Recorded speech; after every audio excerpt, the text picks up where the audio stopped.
Okay, guys, this will be our first video for Wednesday, March 25th, 2020.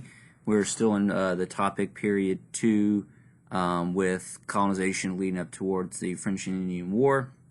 Yesterday we covered Jamestown, Plymouth. We talked about some different aspects of different colonies like French, Dutch, English, and so forth, the Native American relationship. Today we're going to press forward and try to wrap this up today, I think, and then get close as we can to the French and Indian War. Okay, so we're picking up on the Princeton Review page. It's 95. Still that same packet review, reading 1, 17th, 18th centuries. So we're picking up on page 95, which is the other early colonies. So we're not dealing with Plymouth or Jamestown. As the population of Massachusetts grew, settlers began looking for new places to live. One obvious choice was the Connecticut Valley, a fertile region with lots of access to the sea for trade. The area was already inhabited by the Pequot, however, who resisted English incursions. When the Pequots attacked a settlement in Wakefield and killed 9 colonists, members of the Massachusetts Bay Colony retaliated by burning the main Pequot village, killing 400, many of them women and children. The result was the near destruction of the Pequot in what became known as the Pequot War. Several colonies were proprietorships. That is, they were owned by one person who usually received the land as a gift from the king. Connecticut was one such colony, receiving its charter in 1635 and producing the fundamental orders, usually considered the first written constitution in British North America. This thing doesn't say it, but Thomas Hooker was the guy who discovered it. He discovered Hartford, Connecticut. He was another dissident. He left Massachusetts because he was banished for having different beliefs from the Puritans. But Connecticut was a dissident colony, just like Rhode Island was with Roger Williams and Hutchinson. But they did produce the first official constitution, which is the fundamental orders in British North America. Maryland was another granted to Cecilius Calvert, or just Lord Baltimore. Lord Baltimore helped to create a haven colony for Catholics who faced religious persecution in Protestant England, but he also hoped to make a profit growing tobacco. In order to populate the colony's land more quickly, Calvert offered religious tolerance for all Christians, just Christians, not all people, and Protestants soon outnumbered Catholics, recreating England's old tension between their faiths. After a Protestant uprising in England against the Catholic sympathizing king, Maryland's government passed the Act of Toleration in 1649 to protect the religious freedom of most Christians, not all people, but most Christians. But the law was not enough to keep the situation in Maryland from devolving into bloody religious civil war for much of the rest of the century. So it only lasts about 15 years, that law, but it's the first Religious Toleration Act, just protecting Christians at that time, Catholics and Protestants for the most part. Then you have New York. New York was a royal gift, this time to James, the king's brother, Charles II's brother, who will eventually become James II of England, Duke of York at that time. The Dutch Republic was the largest commercial power during the 17th century, and as such was an economic rival of the British. The Dutch had established an initial settlement in 1614 near present-day Albany, which they called New Netherland, and a fort at the mouth of the Hudson River in 1626. This fort would become New Amsterdam and is today in New York City. In 1664, Charles II of England waged a war against the Dutch Republic and sent a naval force to capture New Netherland. Already weakened by previous clashes with local Native Americans, the Dutch governor, along with 400 civilians, surrendered peacefully. Charles II's brother, James, Duke of York, would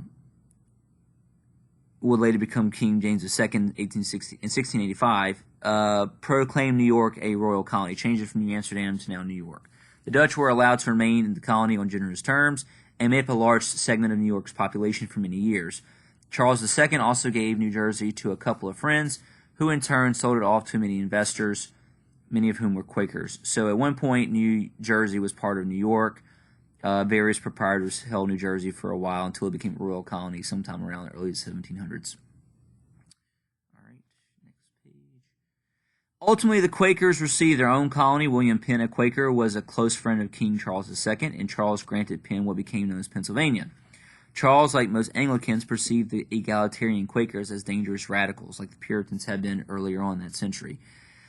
The two men's friendship and Charles' desire to export the Quakers to someplace far from England prevailed. Penn established liberal policies towards religious freedom and civil liberties in his colony. That, the area's natural bounty, and Penn's recruitment of settlers through advertising made Pennsylvania one of the fastest growing of the early colonies. He also attempted to treat Native Americans more fairly than did other colonies and had mixed results. His attitude attracted many tribes to the area, but also attracted many European settlers who bullied tribes off their land. An illustrative story: Penn made a treaty with the Delawares to take only as much land as he could be walked by a man in 3 days. Penn then set off on a leisurely stroll, surveyed his land, and kept his end of the bargain.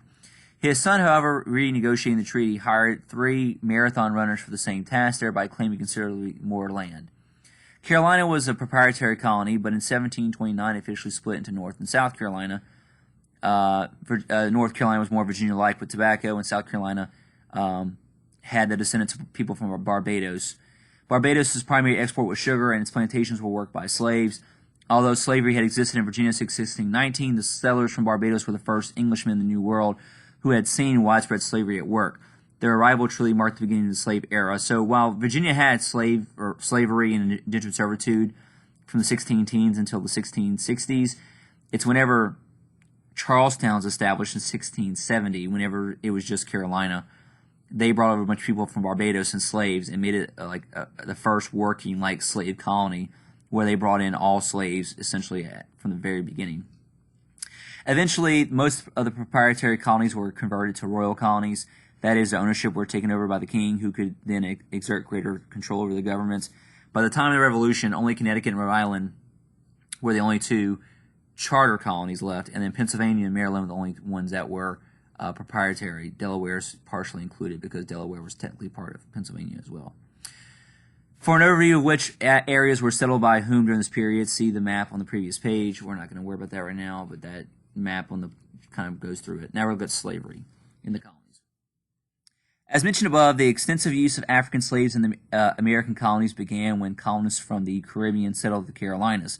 Until then, indentured servants and in some situations enslaved Native Americans had mostly satisfied labor requirements in the colonies. As tobacco growing and in South Carolina, rice growing operations expanded and more laborers were needed than indentured could provide. Events such as Bacon's Rebellion had shown landowners that it was not in their best interest to have an abundance of landless young white males who wanted land either. Enslaving Native Americans was difficult. They knew the land, so they could easily escape, and subsequently were difficult to find. In some Native American tribes, cultivation was considered women's work, and so gender was another obstacle to enslaving the natives. And soon, as noted, Europeans brought diseases that often decimated the Native American population, wiping out somewhere to 85 to 90% of their population. Southern landowners turned increasingly to African slaves for labor.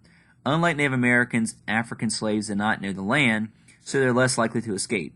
Removed from their homelands and communities, and often unable to communicate with one another because they were often from different regions of Africa, black slaves initially proved easier to control than Native Americans.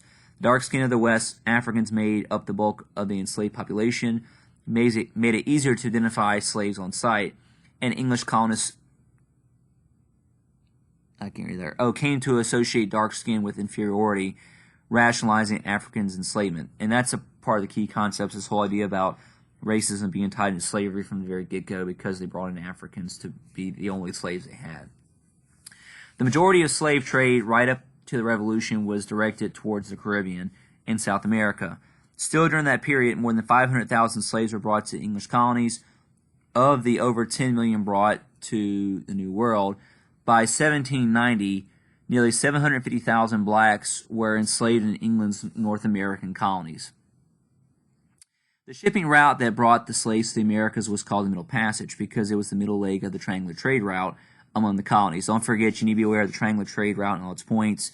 Raw materials coming out of the New World to Europe that's making manufactured goods. It's going to Africa to get slaves to trade back to the New World, and so on around the circle. And that Middle Passage is the route that slaves took from Africa to the New World. Anyway, the shipping route that brought the slaves out to the Americas was called the Middle Passage because it was the middle leg of the triangular trade route along with the colonies. Conditions for the Africans abroad were brutally inhumane, so intolerable that some committed suicide by throwing themselves overboard. Many died of sickness and others died during insurrections. It was not unusual for 1/5 of the Africans to die on board. Most, however, reached the New World, where conditions were only slightly better. Mounting criticism, primarily in the North, of the horrors of the Middle Passage led Congress to end American participation in the Atlantic slave trade whenever we become a country in 1808. Slavery itself would not end in the United States until the 1860s with the Civil War. Slavery flourished in the South because of the nature of the land and the short growing season. The Chesapeake and the Carolinas farm labor-intensive crops such as tobacco, rice, and indigo, and plantation owners there brought slaves for this arduous work. Slaves' treatment at the hands of their owners was often vicious and at times sadistic. While slavery never really took hold in the North the same way it did in the South, slaves were used on farms in New York, New Jersey, and Pennsylvania, in shipping operations in Massachusetts and Rhode Island, and as domestic servants in urban households, particularly in New York City. Although northern states would take steps to phase out slavery during the Revolution, there were still slaves in New Jersey at the outbreak of the Civil War. In both regions, only the very wealthy owned slaves. The vast majority of people remained in a subsistence level. So we're going to stop the first video there.